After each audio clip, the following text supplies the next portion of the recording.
Hello viewers. Itil Studio gi ngasi ga no video si khoni am to ni sina ba pen drive ki matang dani. Khoina khoi gi pen drive ta khan chaw file 5GB 6GB 10GB chaw file ma copy to matam da not enough space and haiba som dana space di leiba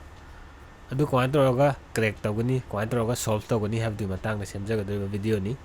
ji hor se ahmada my computer sange adu pen drive ma tinjale hojik lai si pen drive se blank ni ando ko file am hap gi ngasi lagi sange software lai re dabi change daga pen drive hay hai se file che khoina copy taraga da khoina paste to matam da try again hay not enough space hay si control fix to ga hay matam da khoina pen drive ji format taraga fix to ga ni right click tawre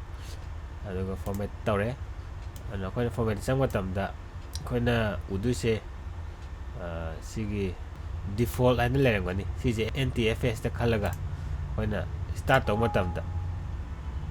okay to matam da format tawre adu ntfs ta file system je ntfs to convert to format tawre khoina hap to ba file si pen drive te hena pick point do ni ai pen drive se capacity 29GB capacity ni lai se resident pick file am hap to ni okay tawre close tawre si mamang dai na hap ken tar ko do 29GB yau do file ni nam ko la si software changa si dobi changa si aro pen drive se khoina copy taraga computer da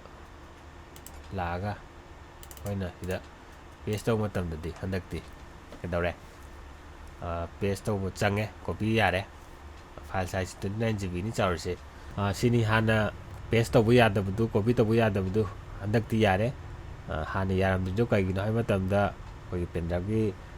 format to chana da ba na koina format ji ntfs da on thoga format to matam da di change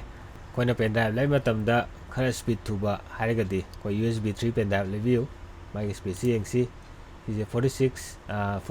hay duni 45 MB per second ni my transfer rate si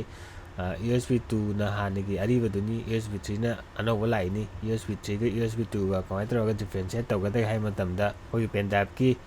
ko thinmam gi du da blue oi ni usb 2 na black oi bani usb 3 na blue oi ni blue oi du review jikani file any film khang de software khang de size sauna ra bani na copy to go thu na ba usb 3 review file si 29.1GB oi bani na matam khar changani aduna video si matang si losen jarage mayam da video si degi kari gum knowledge khara phangba ngam badi support to na like comment am sung subscribe to ba ka bi gano thank you